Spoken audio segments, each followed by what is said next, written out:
ডিগবৈ বন সংমণ্ডলৰ অধীনস্থ জাগুনত নৱজাতক হাতী পোৱালি উদ্ধাৰ। জাগুন বনাঞ্চলিক কাৰ্যালয়ৰ অন্তৰ্গত কথা পাখা গাঁৱৰ সমীপৱৰ্তী কথা সংৰক্ষিত বনাঞ্চলৰ দাঁতিত এটা নৱজাতক হাতীৰ পোৱালি উদ্ধাৰ হয়।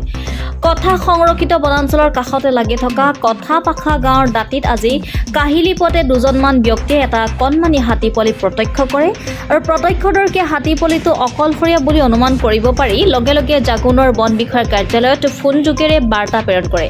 ঘটনাৰ তথ্য পাই সহকৰ্মীৰ সৈতে জাগুন বনাঞ্চলিক বিষয়াগৰাকীয়ে তৎক্ষণাৎ কথা পাখা গাঁৱত উপস্থিত হৈ হাতী পোৱালিটো নিজৰ তত্বাৱধানত লৈ শীৰ্ষ বিষয়াক ঘটনাটো অৱগত কৰে আৰু পৰৱৰ্তী সময়ত পশু চিকিৎসকৰ সৈতে যোগাযোগ কৰি হাতী পোৱালিটোৰ স্বাস্থ্য পৰীক্ষা কৰি পোৱালিটোৰ সুৰক্ষাৰ বাবে যাৱতীয় ব্যৱস্থা গ্ৰহণ কৰা হ'ব বুলি জানিবলৈ দিয়ে।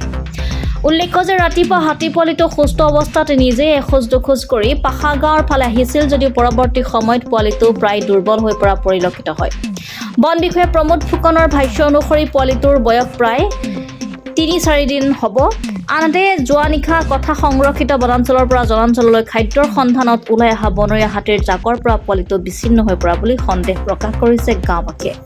ডিগবৈৰ পৰা বিনন্দ কোঁৱৰৰ ৰিপৰ্টাৰ লাইভ অসম। কথা পাখা গাঁৱত বনাঞ্চলৰ পৰা বনৰীয়া হাতী এজাক ওলাই আহিছিলে বোলে ৰাতি 12টা বজাত আহি পেলাই তেওঁলোক পথাৰত নামিলে ধাননিত নামি এটা সৰু পোৱালি এৰি মাক গোটেই জাকটো নদী সিপাৰ হৈ গুচি গ'ল।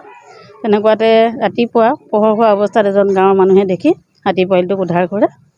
তেনে সময়তে গোটেই গাঁৱৰ মানুহ ল'ৰা ছোৱালী গোট খাই এতিয়া হাতী পোৱালিটো ওপৰলৈ উঠাই অনা হ'ল। বৰ্তমান ক'ত আছে? আমাৰ নিজৰ বাসগৃহতে আছে। হয়।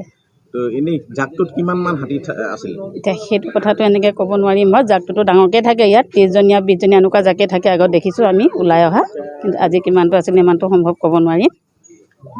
আৰু এটা কথা সুধো আপোনাক, যিহেতু প্ৰায় হাতী বনৰীয়া হাতী তো এই গাঁওসমূহত প্ৰৱেশ কৰে তো ইয়াৰ মূল কাৰণ আপুনি কি বুলি ভাবে?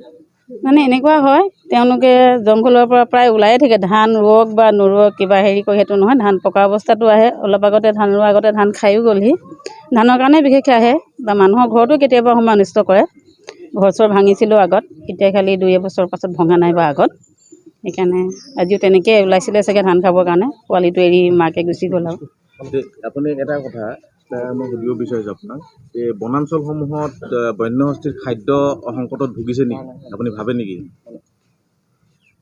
যিহেতু যেনেকৈ এতিয়া জনাঞ্চলত প্ৰৱেশ কৰিব লগা হৈছে হাতী। তেনেকুৱা ক'বলৈ গ'লে আমিনো মহিলা ন, বা জংঘলৰ ভিতৰত তেনেকৈ প্ৰৱেশ কৰি পোৱা নাই। মানুহৰ মুখত শুনামতে পাওঁ তেওঁলোকৰ খাদ্য অভাৱতেতো হেৰিয়লৈ ওলাই আহে, মানুহৰ ঘৰলৈ বা পথাৰলৈ। নিশ্চয় খোৱা বস্তু অভাৱ পাইছে জংঘলৰ ভিতৰত, সেইকাৰণেতো ওলাই আহে। যদি ভিতৰতে খাবলৈ কল বন কিবা বাঁহ চাহ থাকিলে হ'লে আগৰ দৰে কিছুমান বস্তু নাই বুলি কোৱা শুনো।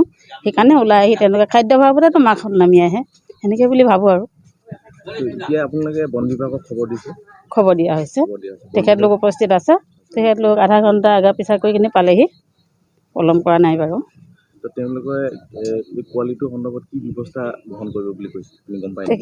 তেখেতলোকে কৈছে এতিয়া ডক্টৰ আহিব, তেখেতলোক চোৱা চিতা কৰিলে, ফটো চটো উঠালে, তাৰপৰা এতিয়া ডক্টৰ আহিব বুলি কৈছে। ডক্টৰ আহি কি কৰে আৰু ক'লৈ নিয়াৰ ব্যৱস্থা কৰে বা কেনেকৈ কি সুৰক্ষা দিব পোৱালিটো। ভালকৈ সুৰক্ষা দিলে আমি ভাল পাওঁ। Reporter live Assam.